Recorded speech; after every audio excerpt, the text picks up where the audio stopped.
Have you ever felt like you're getting some serious mixed signals when it comes to attraction? You know, like the rules are always changing and what people say they want just doesn't quite line up with what actually happens?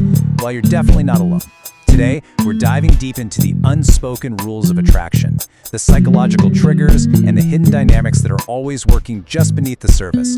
And this quote right here, from one of our sources, Cine Diva, it just gets straight to the heart of all this confusion. It points to this huge gap between what we say we're looking for and the primal triggers that actually create that feeling of overwhelming attraction. Our goal today is to really map out that gap.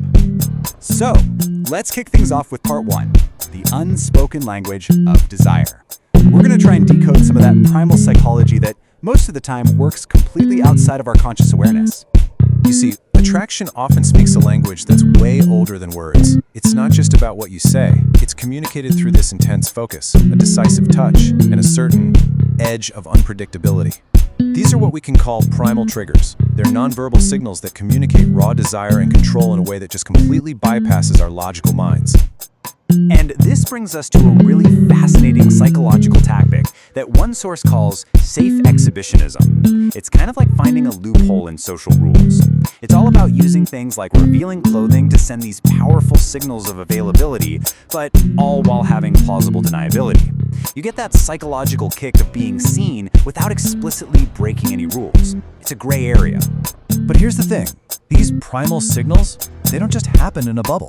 They feed directly into our next section, the game of power. This is where that raw desire meets the social dynamics of leadership and, really importantly, respect. So, one perspective argues that leadership is a huge component of attraction. According to this view, there's a sort of subconscious test for decisiveness.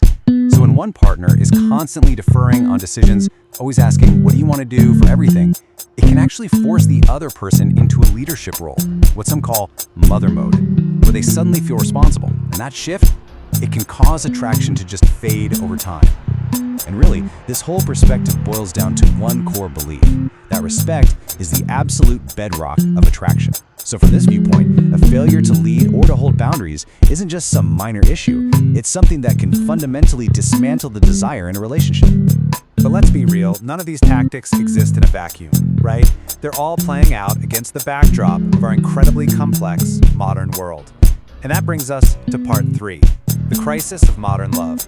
Why does connection feel so hard today? Well, for one thing, we are just bombarded with confusing narratives. I mean, take this for an example. It feels like everyone meets on dating apps, right? But some research actually suggests the number is way lower. This stat you see, 27%, that's the slice of US couples who report meeting online. This disconnect creates a really strange paradox. We have endless digital options, but often a real sense of isolation. Wow. Psychotherapist Esther Perel just absolutely nails the core of this modern crisis with this quote. The expectations we place on a single partner today are just immense. We want them to be our best friend, our lover, our co-parent, our financial partner, our spiritual soulmate. And these are all roles that were once spread across an entire community. Okay, so given these massive pressures, how do we even begin to move beyond that initial spark?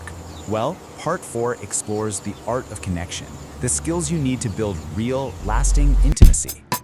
It turns out, deeper connection is often built in the small moments after intimacy. Think about something like the possessive aftermath, that simple choice to hold on and reassure rather than pulling away. Or the returning hunger, which communicates that the desire wasn't just a fleeting thing. These aren't just physical acts, they are powerful messages that build security and that deep emotional validation. All right, so we've covered primal triggers, we've talked about power dynamics and the pressures of modern love, all of which can seem like totally separate topics. But our final section reveals the one ultimate skill that ties every single one of them together. And that skill is attention. You know, across all these different perspectives, from dating coaches to psychotherapists, the master skill isn't some specific technique. It's becoming a curious observer of your partner. It means shifting your focus from what should I do to what are they telling me without words. You start to learn to read the subtle shifts in their breathing and their posture, and you calibrate your actions based on that live feedback. And this, right here, this is the ultimate takeaway. The goal is not to master a bunch of generic rules. It's become an expert on one person. That kind of personalized, genuine attention is what creates an extraordinary connection, because you're learning to fulfill desires they might not even know how to ask for.